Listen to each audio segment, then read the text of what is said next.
Hi, everyone. Hi, Jon-Stephen. Thank you so much for being with us and accepting this invitation to be a guest in the life of a social media manager.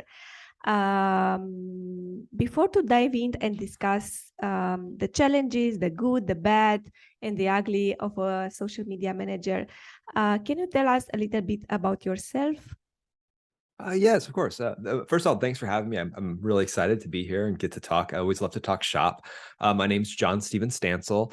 I've been doing social media management since you could do it. I actually started my career as a teacher in higher ed and started creating Facebook pages for my classes and eventually for the department I was in to try and recruit more students and get students involved in activities and things like that, and kind of went up the scale from like department to, a little bigger department to the university's admissions to eventually running accounts for universities as a whole. I ran social media for Texas State University, University of Central Arkansas, worked in the government space with the Texas Department of Transportation.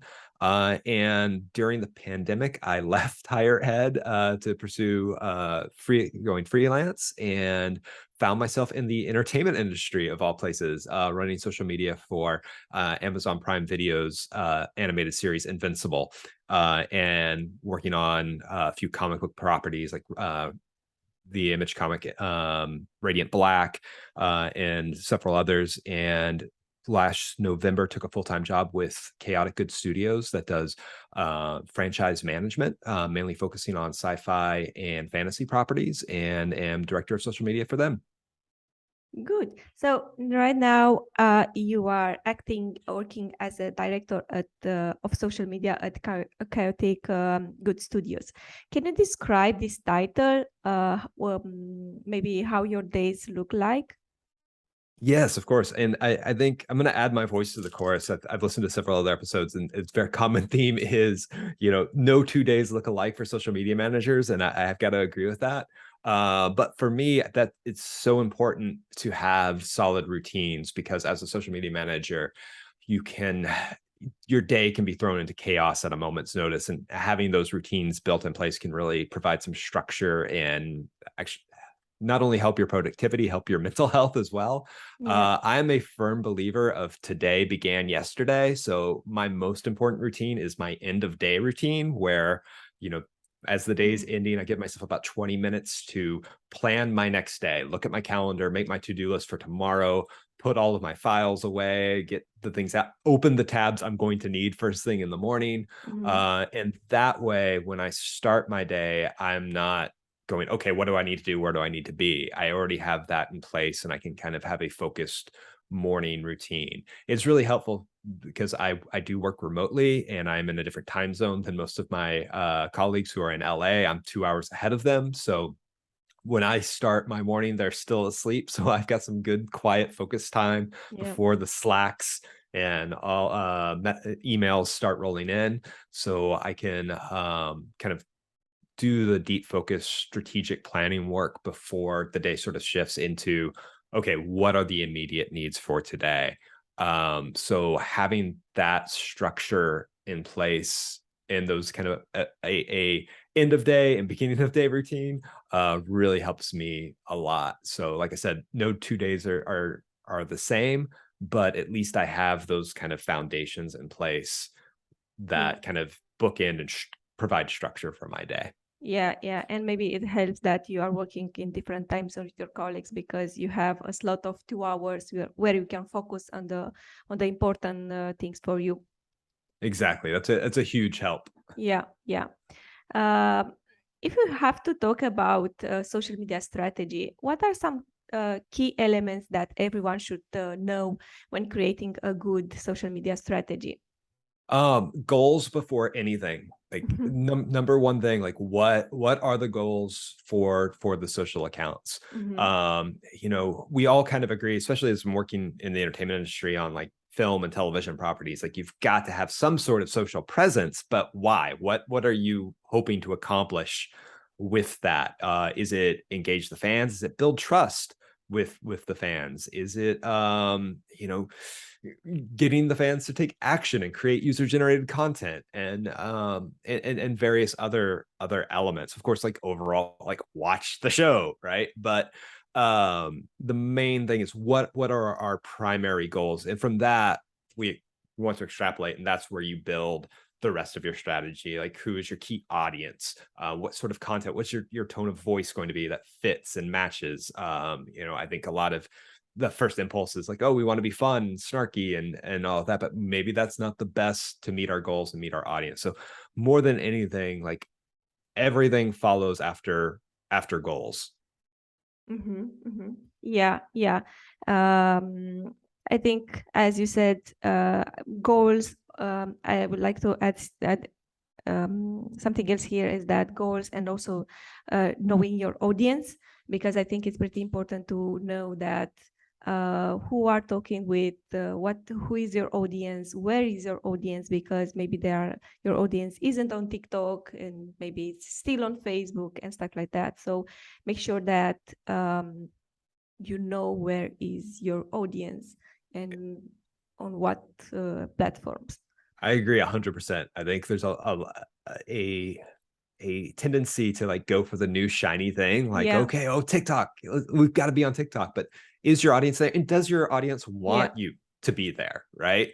My background, my first started my career in higher ed, it's like, yes, universities all want to be on TikTok now. They think that's where you need to go to reach younger people, but do the students really want the university to have a TikTok? Is that really how they want to interact with the university? Those are important questions to ask.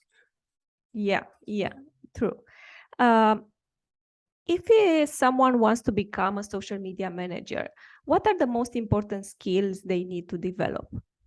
Oh, flexibility, I think, and a willingness to constantly be learning. Mm-hmm. Social media changes just almost daily.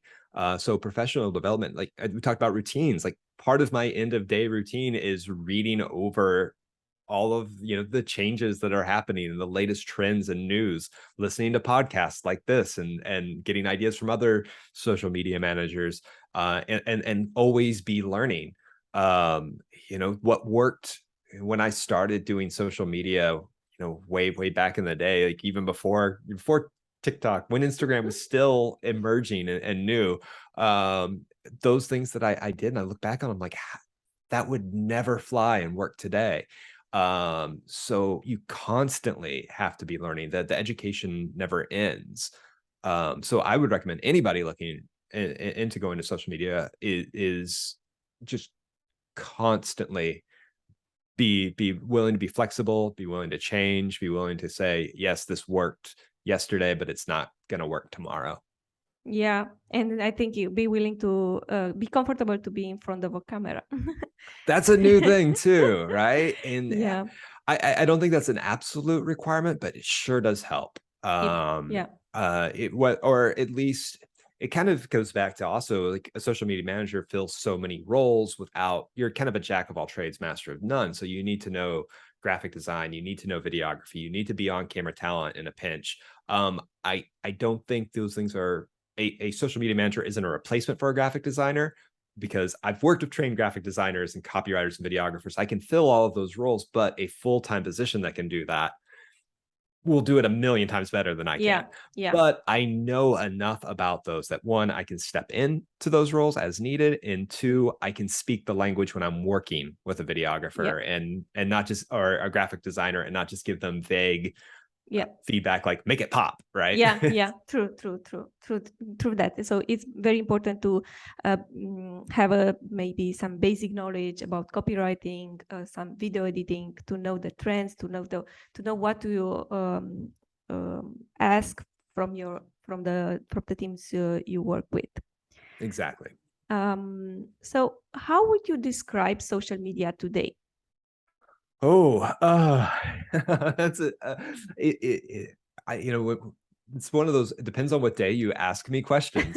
I would say right now, it's not, it used to feel like the Wild West, like you could just do about anything. Now there are a lot more eyes on it.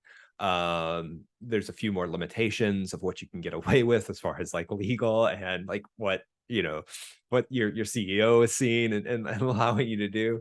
But I think more than anything, it's really about building engagement. To me, more than anything, it's about especially from the entertainment perspective of like letting fans know that they're being heard, like giving that touch, that even something as simple as a like when somebody says, I just watched this show and really enjoyed it, getting that, or all the way up to, on Invincible, we had a movie style poster for every single episode.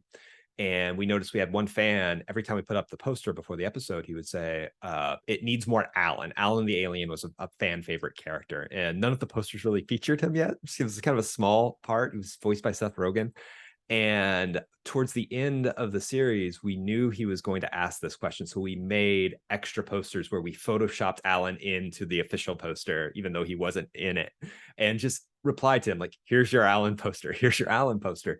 And other fans picked up on it and they're like, oh man, isn't that great that like this account's actually listening and engaging and kind of playing with us back and forth. And the more brands can find those ways to do that, I think the more impactful they are. I think the one-on-one interactions are just so much, like there's just so much more impact there than just those big announcements. Yeah. So social media isn't about, so people don't want to see post about your webinars, about your sales campaigns or stuff like that. They want to find something that they resonate with. They want to find emotions from your copy, from your caption. So it's important to write copy with the audience needs in mind. Exactly. Yeah. What are the most important lessons you've learned through the years? Oh man, restraint I think is one of the most undervalued qualities in social media managers. I think there's a tendency to want to jump on the latest trend, get on the newest network and do it and be the first to do it. Whether this is just like, oh, we want to make a joke with this meme that's going around and do something because we think it would be fun and will get us engagement, or we want to get on TikTok because that's where everybody is. I think there's a lot of value in waiting some things out a little bit, planning beforehand. When it comes to like trends and memes, making sure that it aligns with your voice and strategy, and is going to work well. Like I say, don't race to be the first, race to be the first that does it well. And sometimes agreeing just, okay, this is not for us, and we don't have to give into the FOMO of every single moment. So learning that restraint, because I know early on when I first started, I was like, oh, what can we do? Oh, this sounds awesome. I want to create this account and do this, and slowing down and being more intentional about both your post and your overall strategy is just absolutely vital. Yeah. This is powerful because I think the tendency is to copy paste from maybe from your competitors or from other content creators. And most of the time, I think we should stay a little bit, as you said, and understand the lessons and then create the copy that it's right for our business and product. Organic versus paid for B2B products. What's your take here?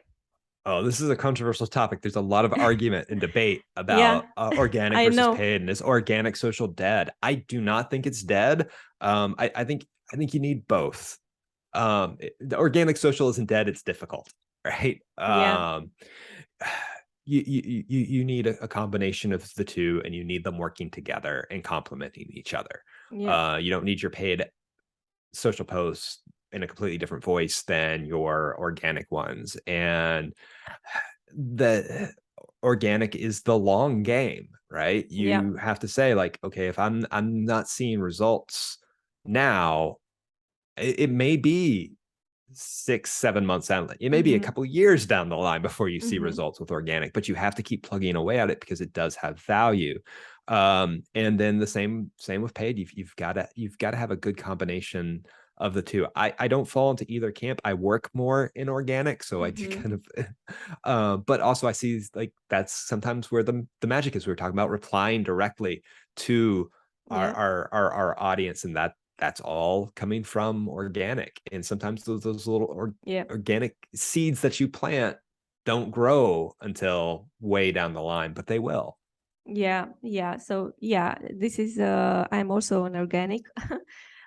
So my expertise is actually with content marketing. So as you said, when you think at organic, think at long-term planning and long-term goals, because you won't see results in 1 year, let's say, maybe 2 years of tactics and strategy based on your goals. You'll see some results. Right. I said build it before you need it. Yeah. And once you have a strong base, apply some paid, do some paid advertising, because you already know what's working, what your audience wants from you, from your brand, and then I don't know, go with paid and promote the post that um, the most performing content from your brand. How would you describe a good piece of content today? Oh, one thing I said think about a lot, and with content and why people share content. Mm-hmm. Like, people don't share content to help your brand. They share content to tell their own story because it says something about who they are, not Mm-hmm. about your brand, right? So good content should give your audience ways to tell their own story, Mm-hmm. right? They're not going to share like, oh, we have a deal on sweaters today or Yeah. something like Yeah. that. But if you put like, tell me, your most vital memory about X, Y, and Z, that gets them to respond or share, or the humor you use. It says people share it because it says this. I'm the type of person that finds this funny, or I'm the type of person who cares about this particular issue. So if you make the post more about your audience rather than yourself, I think that's a good that's good content, and that's content that actually gets shared and actually spreads. When you're giving your audience tools to tell their own story, they help you tell yours. Yeah. The stories that you are relating with them. Most of the people, the posts that I saw or shared on social from other brands are the posts about life lessons, storytelling. So it's important to add these key aspects when creating a content, and yeah, maybe the share number will increase. Exactly. You said that engagement is everything that should describe social media today. But what are the key elements to create engagement? We should have storytelling, we should have emotions. What else? It comes out in community building, right? Mhm. And doing that social listening and finding out who's talking about your brand or things related around it, in interacting with them, and pulling them into your community, so they're interacting with you on a regular basis. Like, you're rewarding behaviors among your own audience. I and then seeing your audience kind of connect with each other there, and growing that. I think that's incredibly important, and I think something that sometimes gets ignored a lot. We kind of focus on like, what is the most visual of our post? How many people are seeing this? Mhm. Versus, hey, we've got some really quality engagement here that's maybe it's not getting as much attention as our primary post, but we are building people who are loyal to our brand, who want more content from us, who in the example of higher ed, like, this is a student who is not just going to eventually apply to our university, they're going to tell their friends about it, Mhm. right? Mhm. And they're going to share that they're going to our university on their own accounts. So looking for those points of really high quality engagement, And saying like, yeah, maybe, you know, the numbers aren't here, but the quality is here. Yeah, yeah. This made me think about the fact that engagement overall is decreasing. So I saw some numbers also in our database here at Socialinsider. So across all social media platforms, there is an increase in median interactions. People are less likely to interact with brands post on social media. And sometimes it may be you may find yourself in a position of I don't know, in a position it's impossible position to build engagement on social. But I think that there are still some elements that you should look at depending on the platform where you are active. I don't know, reels these days on Instagram, or stories, because stories are still generating huge reach rate for brands on Instagram, and yeah, stuff like that. How do you measure success in social media? Oh, it comes back to, you know, what I said earlier about like, how do you build strategy? It's goals. So the measurement really depends on your goals. And I'm a firm believer of, when you're setting goals that can be measured. You know, when I was in higher ed, you know, one of the overarching goals was, we want to get more students to the university. But I would say this again and again in meetings: no student decides what university to go to based on a tweet, right? It is not a measurable goal. I Yeah. cannot tell you that, you know, 5,000 students came to this university because of our social media presence, and it wouldn't be true, right? Like, Yeah. like setting things that are quantifiable, I would say, like, I can get students to sign up to come to a campus tour. Right? I can make a post about that. I can make a video about, you know, what the campus tour is like, and link to a sign up sheet, and be able to attribute to, they saw the post, they signed up for the campus tour. So I can measure that and say, okay, well, we moved, you know, our number of students coming to take a campus tour is up by 10%. Right? But if they come to campus and like the student tour guide is hungover, like, you know, that's Yeah. there's nothing I can do about that. So setting goals that are measurable, Yeah. right, from the outset, like, how are we going to measure how we achieve that, is so important. So it goes back to the goals, and I think it's going to, so like so many things in I hate to give, like, it feels like a cop-out answer. It really does depend on what your goals are, but you need to set goals that are, in fact, Yeah. that you can measure. Yeah, true here. Because, for example, if you have a sales goal, in your case, you have a conversion, of how many students can get to see at campus, can see at the campus. So uh, particularly for the sales goal, you have to be involved to know if the tracking is right implemented. So you have to know if the site is mobile friendly, because if you have this goal, generate more sales with your with the social content, but the site isn't optimized, from the landing page is not optimized and stuff like that, and you as a social media manager are not involved in those meetings, basically you cannot reach this goal. So make sure that when you have a goal, everyone is aligned, every team is aligned, and you are involved in the whole journey of the purchase. I want to say a preach. Yes, I agree 100%. Like, social doesn't exist in the silo. And like, back to the example Yeah. we were using earlier of students signing up for a tour, like one time that did happen, and the sign up sheet to sign up for the campus tour was not a mobile friendly page. And Yeah. I had to come in and say, like, this is not going to work, y'all. Like, we've got, you know, students are going to see this on mobile. We've got to make sure it's on mobile. Yeah. Yeah.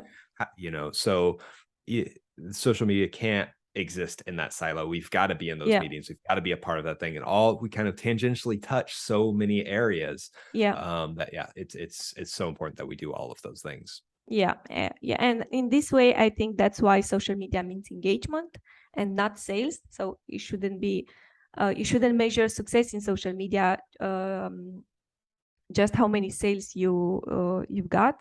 It shouldn't be measured as the engagement, the comments rate, the share rate, how many people watch your videos, because it's important to see how the attention, to keep their attention as long as you can with the post, with the videos and ads, stuff like that. 100%. Yeah. So thank you so much, Jon-Stephen, for this discussion and for this podcast episode. Where people can find you? Yeah, I'm on Twitter at JS Stansel. All platforms I'm at JS Stansel. I'm posting more on LinkedIn, on TikTok as well, but I'm most active on Twitter. I also co-host a podcast called Thought Feeder. We mainly focus on higher ed, but I feel it's useful to people on all fields of social media as well. So just look up Thought Feeder anywhere you get your podcast, and you can hear from more of me and my friend Joel Goodman. Great. So thank you so much for sharing these insights and the challenges you face through the years. And thank you everyone for listening this podcast episode. Thank you so much for having me.